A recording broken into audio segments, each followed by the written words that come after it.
Certa vez, em Gálatas, no capítulo 2, eu vou ler lá para você. Gálatas, no capítulo 2. Olha o que aconteceu. Versículo 11 diz assim: E chegando Pedro a Antioquia, lhe resistiu na cara, porque era repreensível. Porque antes que alguns tivessem chegado da parte de Tiago, comia com os gentios, mas depois que chegaram, se foi retirando e se apartou deles, temendo os que eram da circuncisão. Eu acho esse versículo aqui tão interessante. Irmãos, Paulo, que é um dos maiores apóstolos, ele teve um pega com Pedro. Eles discutiram. Paulo fala assim, que ele resistiu na cara de Pedro. Eles dois, bateram boca. Pedro, você é muito sem vergonha. Eu não sei que palavra ele usou, eu estou colocando aqui no nosso linguajar. Você que estava aqui comendo com os gentios, aí só porque chegou o povo lá de Jerusalém, os judeus, tu se afastou? Porque os judeus não comiam com os gentios. Só que Paulo, ele tinha a visão e o entendimento de que a igreja era uma, judeus, gentios, todos eram um em Cristo, e toda a lei tinha sido quebrada. Irmãos, e ali Paulo tem uma discussão com Pedro. E eu digo para você, eu e você, a gente pode discutir com algum irmão. Nós somos diferentes. Se os dois maiores apóstolos discutiram, imagine nós. Tem hora que um irmão vai falar mal de você. Quantas pessoas já deixaram de seguir Jesus por causa de um irmão? Por causa de uma briga? Sabe o que é que a Bíblia diz?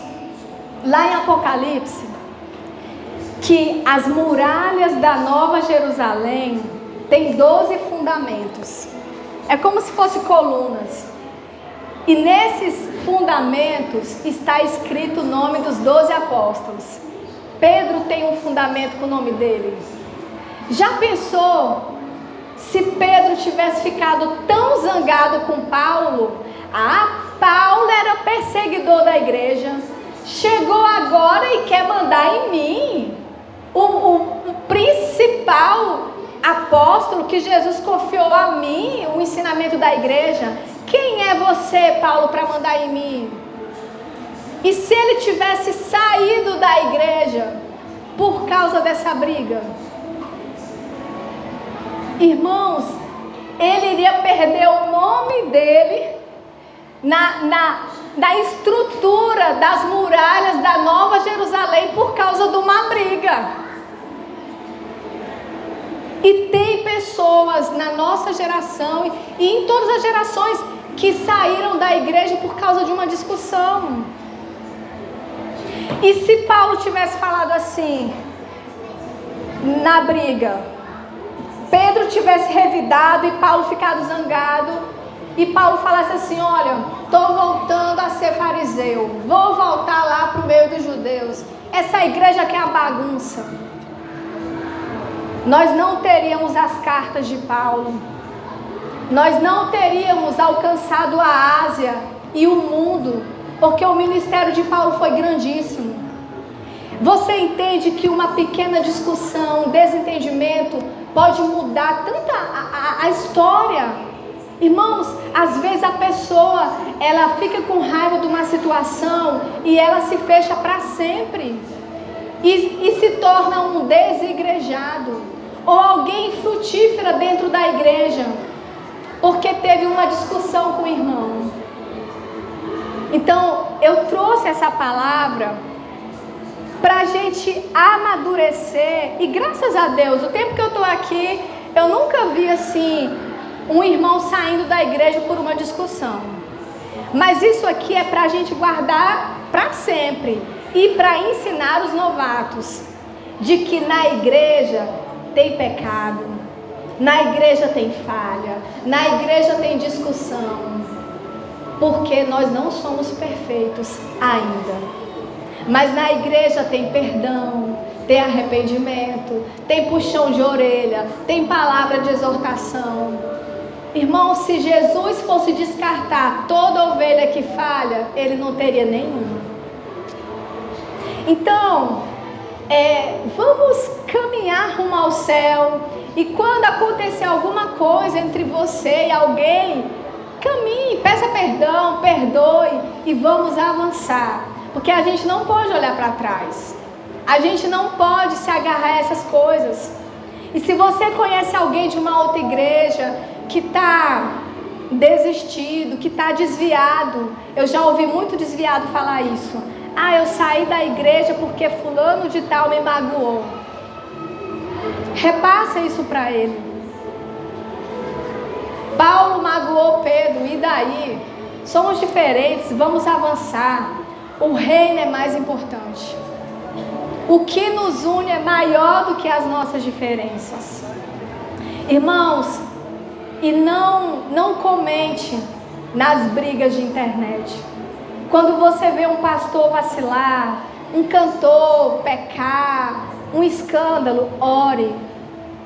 Deus odeia, abomina quem causa divisão entre os irmãos. Então, não vamos colocar fogo, porque Satanás que gosta de ver o fogo. Vamos colocar palavras de amor, orar, pedir para Deus ter misericórdia, porque nós também podemos cair. Então, siga firme. E outra coisa, a noiva, ela não está assim.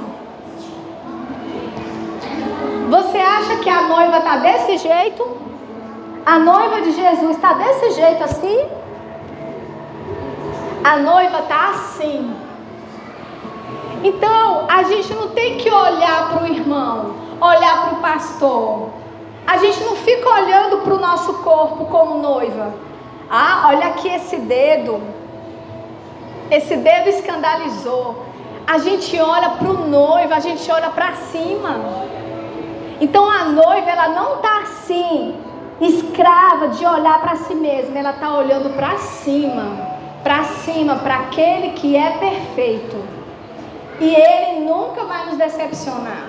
Em tudo ele foi tentado e não pecou. Então, gente, Jesus é perfeito. E ele nos chama para ir para lá. Se você lê em Apocalipse, tem a promessa de que lá não entrará nenhuma coisa má. Só que a gente não pode desistir nessa caminhada, nem cair no meio do deserto. Vamos prosseguir, vamos nos santificar a cada dia e ter misericórdia dos irmãos, de quem falha com a gente. E que os irmãos tenham misericórdia de mim, do seu próximo, porque todos nós falhamos.